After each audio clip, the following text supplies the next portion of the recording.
প্রিয় ছাত্রছাত্রীরা, corona virus মোকাবেলার জন্য সমস্ত স্কুল কলেজ বন্ধ। আমরা সবাই বাড়িতে লকডাউন।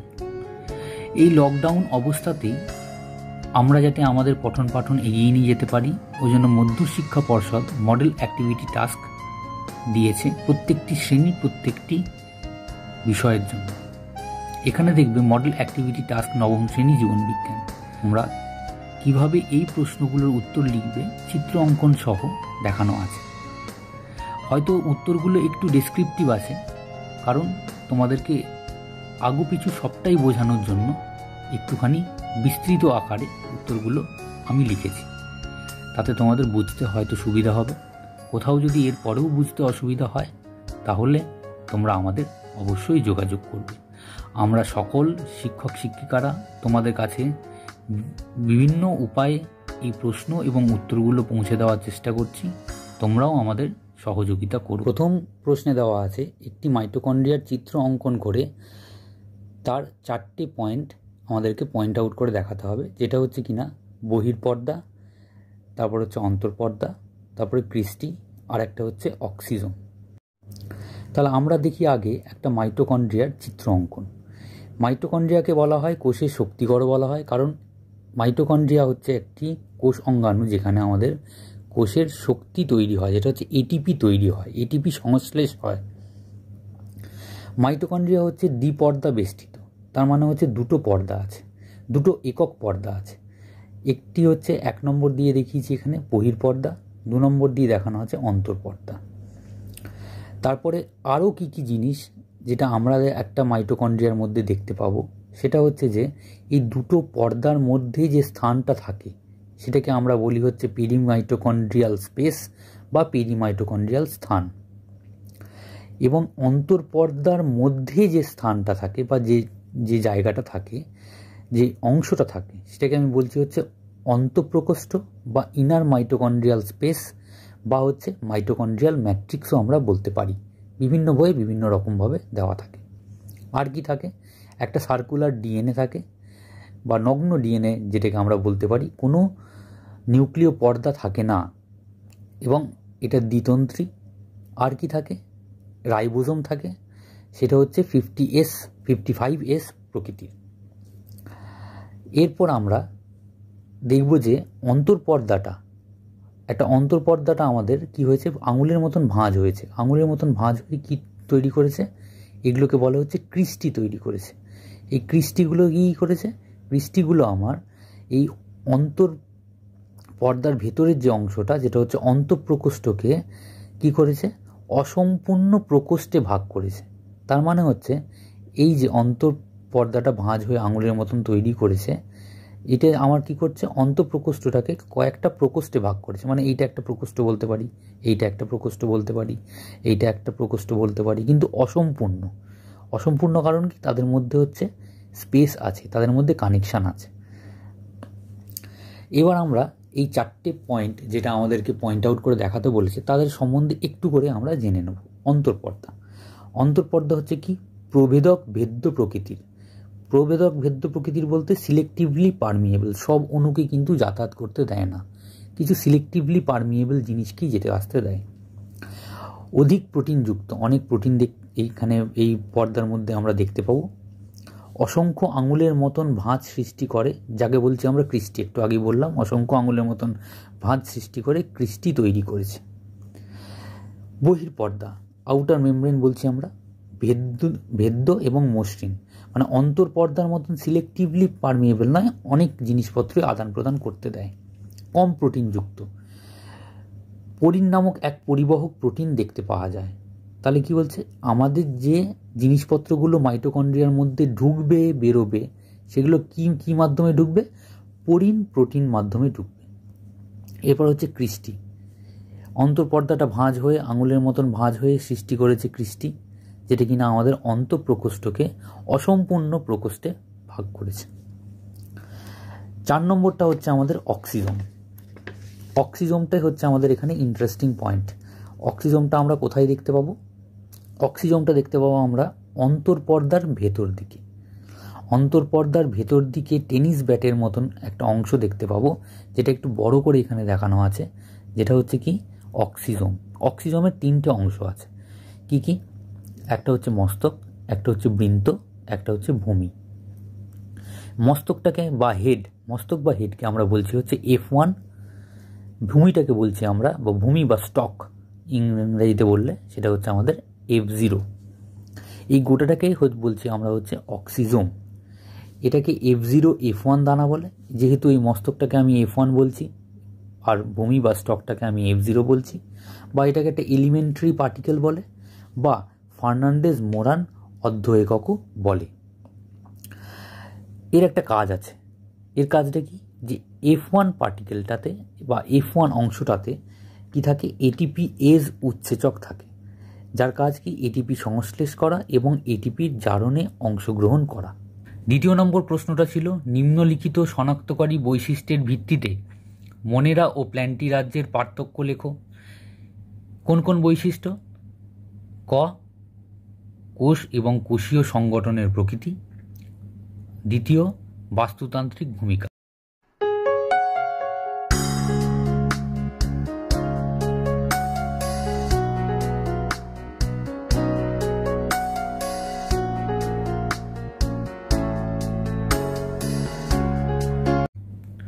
তো সরাসরি উত্তরে যাওয়ার আগে আমরা কিছু জিনিস একটু শর্টে জেনে নেব, যেটা হচ্ছে জীবজগতের 5 রাজ্যের শ্রেণীবিন্যাস।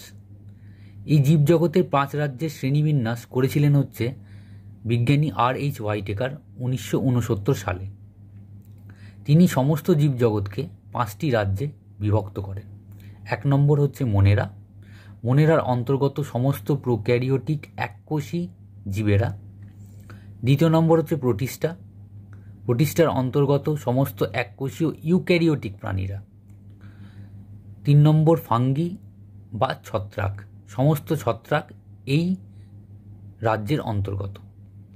4 নম্বর প্ল্যান্টি, অর্থাৎ সমস্ত সবুজ উদ্ভিদ যা আমরা আশেপাশে দেখতে পাই তারা প্ল্যান্টি রাজ্যের অন্তর্গত।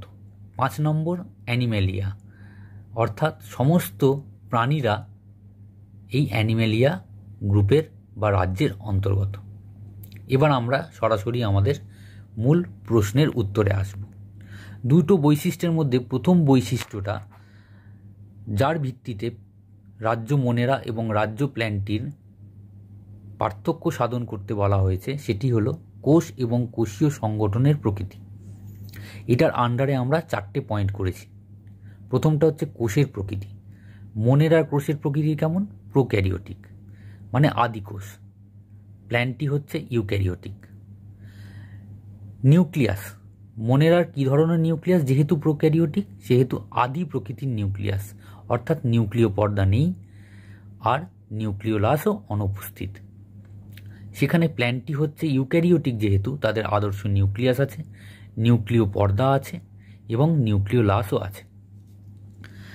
তারপরের পয়েন্টটা হচ্ছে দেহ সংগঠন। দেহ সংগঠন হচ্ছে কেমন? মনেরা হচ্ছে এককোষী, প্ল্যান্টি হচ্ছে বহুকোষী এবং প্ল্যান্টির অন্তর্গত সমস্ত উদ্ভিদে কলা এবং অঙ্গতন্ত্র বিন্যস্ত।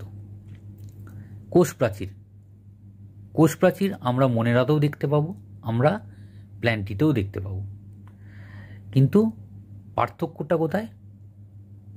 মনেরাদের কোষ প্রাচীর উপস্থিত কিন্তু সেলুলোজবিহীন, সেলুলোজ থাকে না তাদের কোষ প্রাচীরে। আর প্ল্যান্টির ক্ষেত্রেও কোষ প্রাচীর উপস্থিত, কিন্তু কোষ প্রাচীরটা হচ্ছে সেলুলোজ যুক্ত বা সেলুলোজ নির্মিত। সেকেন্ড পয়েন্ট হচ্ছে আমাদের বাস্তুতান্ত্রিক ভূমিকা। মনেরা কী ধরনের বাস্তুতান্ত্রিক ভূমিকা দেখায়? তারা হচ্ছে কিছু স্বভোজী, কিছু পরভোজী। পরভোজী অর্থাৎ মৃতজীবী, পরজীবী বা মিথজীবী। সেখানে প্ল্যান্টি হচ্ছে স্বভোজী। আমরা জানি যে সমস্ত গাছ অর্থাৎ সবুজ উদ্ভিদ সমস্ত প্রাণীদের জন্য খাদ্য তৈরি করে এবং নিজেদের জন্য খাদ্য তৈরি করে। বাস্তুতান্ত্রিক ভূমিকার মধ্যে সেকেন্ড পয়েন্টে আমরা আসব মনেরার, যে তারা নাইট্রোজেন চক্রে অংশগ্রহণ করে।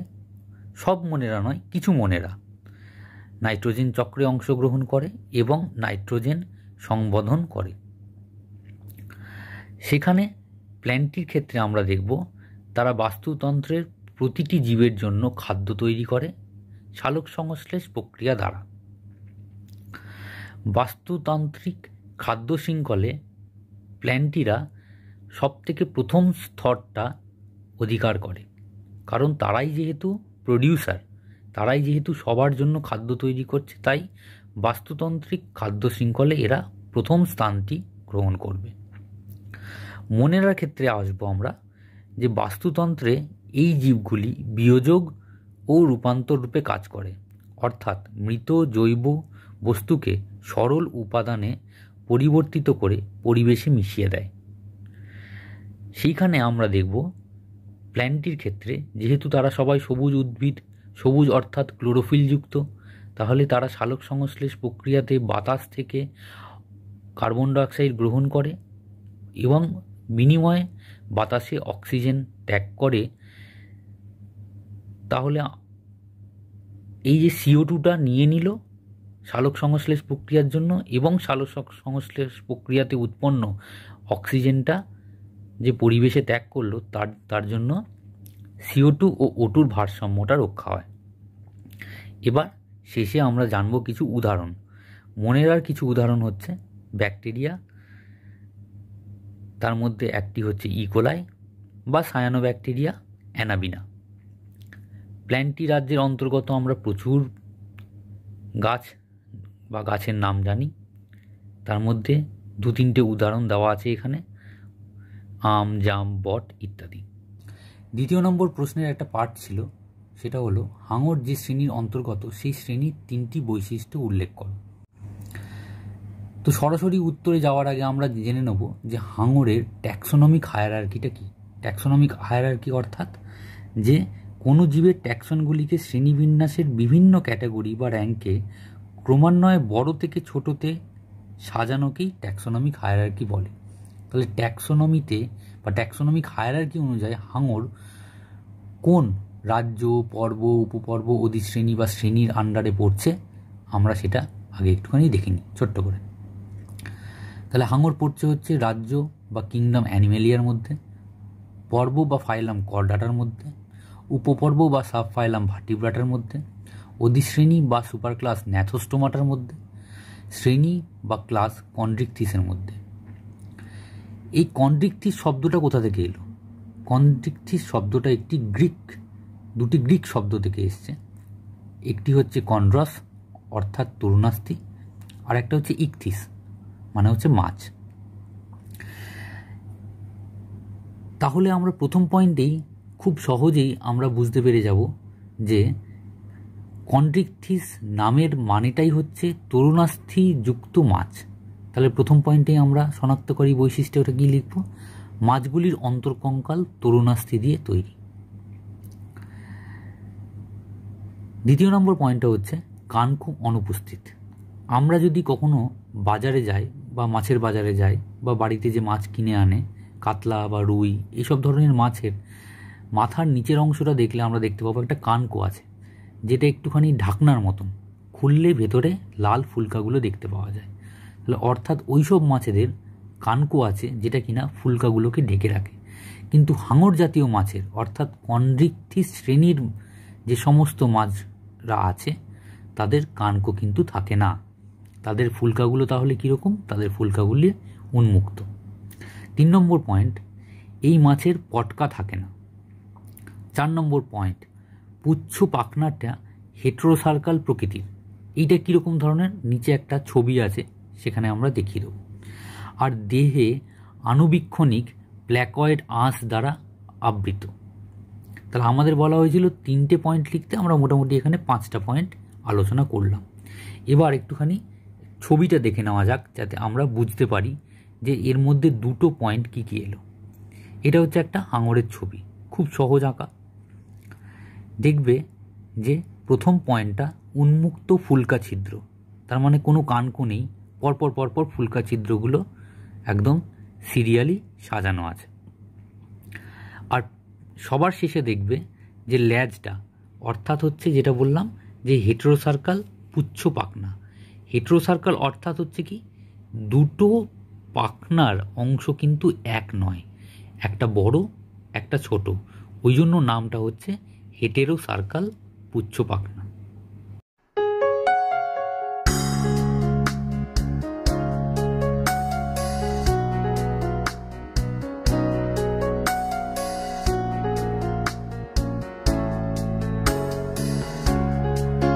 তিন নম্বর প্রশ্নটি ছিল সিউডোসিলম যুক্ত একটি প্রাণীর নাম লেখো এবং ওই প্রাণীটি যে পর্বের অন্তর্গত সেই শ্রেণীর 3টে বৈশিষ্ট্য উল্লেখ করো। সরাসরি উত্তরে যাওয়ার আগে আমরা জেনে নেব যে সিউডোসিলম বা সিলম বা অ্যাসিলোমেট বলতে আমরা কি বুঝি। সিলম হচ্ছে গহ্বর, আমাদের শরীরে যে গহ্বর থাকে একটা, অনেক প্রাণীর থাকে অনেক প্রাণীর থাকে না, সেই গহ্বরটা সম্বন্ধে আমরা একটু জেনে নেব। প্রাণীর পৌষ্টিক নালী এবং দেহ প্রকারের মধ্যবর্তী যে গহ্বরটি মেসোডার্ম দ্বারা বহিস্তরীয় ও অন্তঃস্তরীয়ভাবে ঘেরা থাকে তাকে সিলম বলে। এটি হলো সংজ্ঞা। এবার সংজ্ঞাটা ধরে যদি আমরা ঠিক বুঝতে না পারি, তাই আমি একটা ছবি রেখেছি যেটা দিয়ে বুঝতে তোমাদের হয়তো সুবিধা হবে। ছবিতে যদি যাই চলে, সংজ্ঞা অনুযায়ী কি বললাম, যে দেহ আবরণী ও পৌষ্টিক নালীর অন্তর্বর্তী অংশতে আমার একটি গহ্বর থাকবে, তবে গিয়ে আমরা সেটাকে বলবো সিলম। কিন্তু এইখানে যে ছবিটা প্রথম আমরা দেখছি এটা হচ্ছে অ্যাসিলোমেট, মানে যাদের সিলম নেই বা গহ্বর নেই। তাহলে দেখব নীল রঙের দেহ আবরণী ও হলুদ রঙের পৌষ্টিক নালীর মধ্যবর্তী এই কমলা রঙের অঞ্চলটা, এটা হচ্ছে কোষপূর্ণ অঞ্চল, মানে কোনো গহ্বর নেই এতে, তাই এদেরকে আমরা অ্যাসিলোমেট বলবো। পরিফেরা থেকে শুরু করে প্ল্যাটিহেলমিনথিস পর্ব পর্যন্ত সমস্ত জীবগোষ্ঠীরা অ্যাসিলোমেট, তাদের কোনো সিলম বা গহ্বর নেই। এবার আমরা 3 নম্বর ছবিতে চলে আসব। 3 নম্বর ছবিতে দেখো লেখা আছে আমাদের সিউডোসিলোমেট, মানে এদের একটা ছদ্ম গহ্বর আছে কিন্তু একটা ছদ্ম গহ্বর। ছদ্ম গহ্বরটা কেমন তাহলে আমরা একটু জেনে নিই। নীল রঙের বাইরে আবরণী আছে, ভেতরে পৌষ্টিক নালীটা আছে, তার মাঝখানে দেখো সাদা অঞ্চলটা হচ্ছে আমার গহ্বর। কিন্তু এই সাদা অঞ্চলটা দুদিকে কিন্তু মেসোডার্ম দিয়ে ঘেরা নেই, একদিকে এই কমলা রঙের অংশটা হচ্ছে আমার মেসোডার্ম। তাহলে মেসোডার্ম দিয়ে শুধু বাইরের দিকটা ঘেরা আছে গহ্বরটি, ভেতর দিকটা ঘেরা নেই, ওই জন্য আমরা এটাকে বলছি ছদ্ম গহ্বর। এটা শুধু নিমাটোডদের একমাত্র দেখতে পাওয়া যায়। তাহলে আমাদের উত্তরে আমরা পৌঁছে গেলাম যে ছদ্ম গহ্বর যুক্ত একটি পর্ব, সেটা হচ্ছে নিমাটোড। তারপরে সেকেন্ড ছবিটাতে চলে যাব। দ্বিতীয় ছবিটা হচ্ছে সিলোমেটদের, যাদের একদম গহ্বর আছে এবং এটাকে আমরা ট্রু সিলম বলছি। ট্রু সিলম কেন বলছি, যে বাইরে নীল রঙের আবরণীটা আমরা দেখতে পাচ্ছি, দেহ আবরণী, যেটা একটোডার্ম, ভেতরে পৌষ্টিক নালীটা এন্ডোডার্ম, তার মধ্যে দেখো সাদা অঞ্চলটা হচ্ছে কি গহ্বর। কিন্তু এই গহ্বরটি দুদিকেই মেসোডার্ম দ্বারা আবৃত, বাইরের দিকটাতেও এবং ভেতর দিকটাতেও মেসোডার্ম আছে, তাই জন্য একে আমরা ছদ্ম গহ্বর না বলে ট্রু সিলম বলছি। এই ট্রু সিলম কোন কোন প্রাণীতে দেখতে পাওয়া যায়? অ্যানিলিডা পর্ব থেকে শুরু করে কর্ডেট অবধি সমস্ত প্রাণীরা সিলোমেট। এইবার আমরা আমাদের মূল উত্তরে চলে আসি। মূল উত্তর আমরা পেয়ে গেছি। তাহলে সিউডোসিলম কাদের আছে? নিমাটোডদের আছে। তাহলে অ্যানিমেলিয়া রাজ্যে পর্ব নিমাটোডের অন্তর্গত সমস্ত জীবগোষ্ঠী সিউডোসিলম বা ছদ্ম গহ্বর উপস্থিত। তাহলে আমাদের এবার বলতে বলেছে নিমাটোডা পর্বর শনাক্তকারী বৈশিষ্ট্যগুলো বলতে বলেছেন। তাহলে শনাক্তকারী বৈশিষ্ট্য আমার 4টে আছে। কী কী 4টে? যেহেতু আমরা জেনে নিয়েছি যে এই পর্বের অন্তর্গত সমস্ত জীবগোষ্ঠীদের ছদ্ম গহ্বর আছে, তাহলে আমরা বলতে পারবো দেহে ছদ্ম গহ্বর বা সিউডোসিলম উপস্থিত। 2 নম্বর পয়েন্ট, দেহ নলের মতন, খণ্ডহীন। তাহলে দেহটা কি নলের মতন, কোনো খণ্ড নেই এবং ত্রিস্তরযুক্ত। ত্রিস্তরযুক্ত বলতে এন্ডোডার্মও আছে, মেসোডার্মও আছে, একটোডার্মও আছে। 3 নম্বর পয়েন্ট, দেহ শক্ত কিউটিকল আবরণ দ্বারা ঢাকা থাকে। তাহলে দেহ কি রয়েছে? বাইরে একটা শক্ত কিউটিকলের আবরণ রয়েছে। 4 নম্বর পয়েন্ট, এরা এক লিঙ্গ, মানে পুরুষ এবং স্ত্রী আলাদা। উদাহরণ হচ্ছে গোলকৃমি, গোদকৃমি। 3 নম্বর প্রশ্নের সেকেন্ড পার্টটা হচ্ছে আরশোলার আর্থ্রোপোডা পর্বের অন্তর্ভুক্তির সপক্ষে 2টি যুক্তি দাও। তার মানে আরশোলাকে কেন আর্থ্রোপোডা পর্বের অন্তর্ভুক্ত করা হয়েছে সেই যুক্তিগুলো আমরা এখানে দেব। আমরা জানি আরশোলা একটি পতঙ্গ এবং সমস্ত পতঙ্গদের আর্থ্রোপোডা পর্বের অধীনে রাখা হয়েছে। আর্থ্রোপোডা শব্দটি এসেছে দুটি গ্রিক শব্দ থেকে। একটি হচ্ছে আর্থ্রন মানে হচ্ছে জয়েন্ট বা সন্ধি, এবং পোডস মানে লেগ বা পা, তার মানে সন্ধিপদ, জয়েন্টেড লেগস বা সন্ধিপদ। এবার যুক্তিগুলোতে আসব। আরশোলার দেহ তিনটি অঞ্চলে বিভক্ত। আমরা জেনে থাকব যে আর্থ্রোপোডা পর্বের অন্তর্ভুক্ত সমস্ত পতঙ্গদের দেহ তিনটি ভাগে বিভক্ত থাকে। প্রথমটি হচ্ছে মাথা বা হেড, দ্বিতীয়টি হচ্ছে বক্ষ বা থোরাক্স, তৃতীয়টি হচ্ছে উদর বা অ্যাবডোমেন। পাশে ছবিতেও তোমরা দেখতে পাবে এখানে এই ছোট অংশটা হচ্ছে আমার মাথা, মাথার পরের এই অংশটা হচ্ছে থোরাক্স বা বক্ষ, তার পরের অংশটা হচ্ছে উদর বা অ্যাবডোমেন। দ্বিতীয় পয়েন্টটা হচ্ছে দেহটি অনেকগুলি মেটামেয়ার খণ্ডিত। তার মানে এই যে আমরা অ্যাবডোমেনে খণ্ডগুলো দেখব, তার মানে দেহটি অনেক কটা মেটামেয়ারে খণ্ডিত, এক একটা খণ্ডকে বলছে মেটামেয়ার। প্রতিটি দেহখণ্ড থেকে একজোড়া সন্ধিযুক্ত উপাঙ্গ উপস্থিত হয়। এটা হচ্ছে আর্থ্রোপোডা পর্বের একটা কমন পয়েন্ট প্রতিটি পতঙ্গেদের জন্যই। তেমনি আরশোলার ক্ষেত্রেও কিন্তু সন্ধিযুক্ত পদ আছে, কিন্তু ওদের প্রতিটি খণ্ড থেকে নেই, কিন্তু শুধু কোন খণ্ড থেকে আছে, বক্ষখণ্ড থেকে আছে। ওই জন্য আরশোলার 3 জোড়া সন্ধিপদ বক্ষখণ্ড থেকে নির্গত হয়েছে। এখানে পাশেও তোমরা ছবিটাতে দেখতে পাবে যে এই বক্ষখণ্ড থেকে এইটুকুন হচ্ছে বক্ষখণ্ড, এই বক্ষখণ্ড থেকে আমার 3 জোড়া সন্ধিপদ। সন্ধিপদ মানে কেন, বা আমরা সন্ধিপদ কেন বলছি, এটা হচ্ছে যে আমরা বললাম যে জয়েন্টেড, এক্সটার্নালি জয়েন্টেড বলে অ্যাকচুয়ালি, মানে বাইরে থেকে আমরা জয়েন্টটা পরিষ্কার বুঝতে পারবো। এই পায়ের একটা ছবি দেওয়া আছে, তাহলে তোমরা বুঝতে পারবে যে জয়েন্টগুলো পরিষ্কার বাইরে থেকে বোঝা যায়, ওই জন্য বাইরে থেকে জয়েন্টেড বা সন্ধিপদ বলে বলা হয়। 3 নম্বর পয়েন্ট হচ্ছে বহিঃকঙ্কাল শক্ত কাইটিন নামক উপাদান দ্বারা গঠিত। ওদের বাইরে, দেহের বাইরে বা বহিঃকঙ্কালটা একটা কাইটিন নামক প্রোটিন দ্বারা গঠিত হয়। 4 নম্বর পয়েন্ট হচ্ছে এদের সংবহনতন্ত্র মুক্ত প্রকৃতির হয়, অর্থাৎ রক্তবাহ থেকে রক্ত হিমোসিল নামক দেহগহ্বরে মুক্ত হয়, আবার তারা রক্তবাহে প্রবেশ করে। এইটা বোঝানোর জন্য একটুখানি একটা ছবি এখানে দেখানো হয়েছে। তোমরা এখানে দেখবে যে এই ছোট ছোট অংশগুলি, এগুলো হচ্ছে হৃৎপিণ্ড, এই এক একটা ছোট ছোট অংশ এগুলো হচ্ছে হৃৎপিণ্ড, আর সামনে সেটা গেছে হচ্ছে অগ্র মহাধমনী। কোথায় গিয়ে খুলছে? মাথাতে গিয়ে খুলছে, মাথাতে একটা সাইনাস আছে, সেখানে গিয়ে খুলছে। তাহলে আমরা জানবো এবার যে কিভাবে রক্তটা এই হৃৎপিণ্ডগুলোর মাধ্যম দিয়ে গিয়ে এই হিমোসিলে পৌঁছয়। হিমোসিল হচ্ছে একটা দেহগহ্বর। এই হৃৎপিণ্ডগুলো যখন সব কটা একসাথে সংকুচিত হয়, তখন অগ্র মহাধমনী পথে রক্ত প্রথমে মস্তিষ্কের সাইনাসে এসে পৌঁছয়। তারপর সাইনাসে মুক্ত হওয়ার পর সেটা যায় হচ্ছে কোথায়? হিমোসিলে পৌঁছয়, এবং হিমোসিলে পৌঁছানোর পর সেটা আবার হৃৎপিণ্ডে ফিরে যায় কোথায়? এই অস্টিয়া নামক ছিদ্র দিয়ে এই হৃৎপিণ্ডের মধ্যে আবার ঢুকে যায়। তাহলে পুরোটা একটা বদ্ধ সংবহন হলো না, হিমোসিল দেহ গহ্বরের মধ্যে রক্তটা এসে পড়লো, ওই জন্য এটা হচ্ছে মুক্ত সংবহন তন্ত্র। এদের রক্ত সংবহন তন্ত্রটা কেমন তাহলে আমরা বুঝবো? মুক্ত।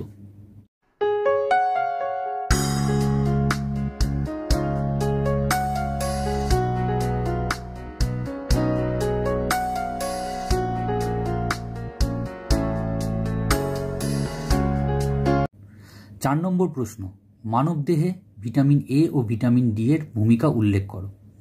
তাহলে আমরা ভিটামিন এ দিয়ে শুরু করি। ভিটামিন এর আর এক নাম হচ্ছে রেটিনল। প্রথম পয়েন্টে দেখবে লেখা আছে এটি ফ্যাটে দ্রবণীয় ভিটামিন। আমরা জানি যে ভিটামিন 2 ধরনের হয়, একটা জলে দ্রাব্য, একটা ফ্যাটে দ্রাব্য।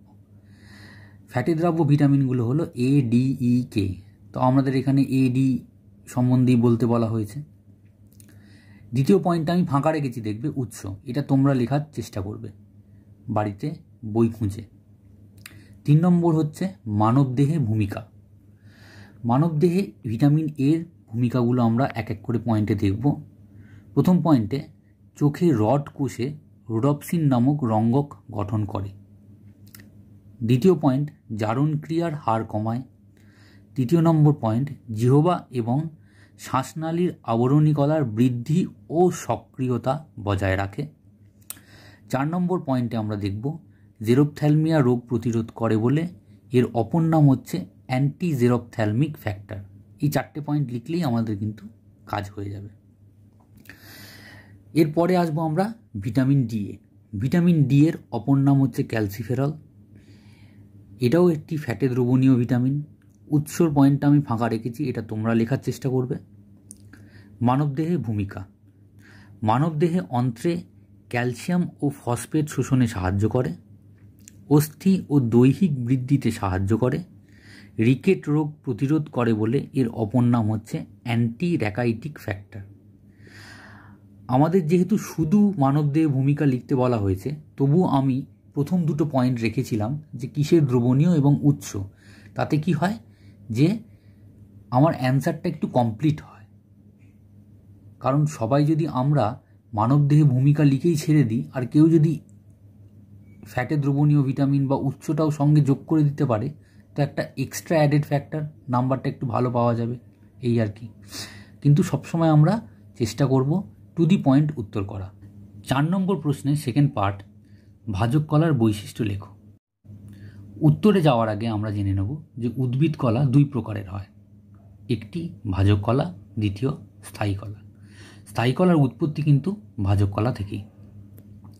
ভাজক কলা বা মেরিস্টেমেটিক টিস্যুর সংজ্ঞা: উদ্ভিদ দেহের অপরিণত সর্বদা বিভাজনে সক্ষম তরুণ কোষ সমষ্টিকে ভাজক কলা বলে। ভাজক কলা কথাটার মানেই কি? বিভাজনে সক্ষম, সর্বদা বিভাজনে সক্ষম। এবার বৈশিষ্ট্য। প্রথম বৈশিষ্ট্য, এই কলার কোষগুলি আকারে ছোট হয়, সাধারণত গোলাকার, ডিম্বাকার বা বহুভুজাকার। দ্বিতীয় বৈশিষ্ট্য, কোষ প্রাচীর পাতলা। তৃতীয় বৈশিষ্ট্য, কোষগুলির মাঝখানে ফাঁকা স্থান বা কোষান্তর রন্ধ্র থাকে না। তোমরা যদি এখানে ছবিটার মধ্যে লক্ষ্য করো যে প্রত্যেকটা কোষ কিন্তু একদম পাশাপাশি, এই দুটি কোষের মাঝখানে কিন্তু কোনো ফাঁকা স্থান নেই। কোষগুলি সর্বদা বিভাজনে সক্ষম, যেমন তার নাম ভাজক কলা, তাই সর্বদাই বিভাজনে সক্ষম। কোষ গহ্বর সাধারণত থাকে না। আমরা কিন্তু এই ছবিতেও দেখব না যে কোনো কোষ গহ্বর আছে। অবস্থান কোথায় কোথায়? ভাজক কলা যেহেতু যে কোনো বর্ধনশীল অঞ্চলেই থাকবে, তাহলে অবস্থান কোথায়? উদ্ভিদের বর্ধনশীল অঞ্চলে, যেমন কাণ্ড, মূল ও শাখার শীর্ষে। তোমরা হয়তো খেয়াল করে দেখবে আমি প্রতিটা উত্তরের পাশে একটা করে ছবি আঁকার চেষ্টা করেছি। যে কোনো উত্তর তোমরা লিখবে, একটা সবসময় ছবি সেটাকে বোঝায় আঁকার চেষ্টা করবে তোমাদের উত্তরপত্রে। তাতে কি হয়, তোমাদের উত্তরটা আরও স্পষ্ট হয় এবং নাম্বার পেতে আরও সুবিধা হয়। বাইরে বেরিয়েও না, ঘরে বসেই পড়াশোনা করো এবং সাবধানে থেকো।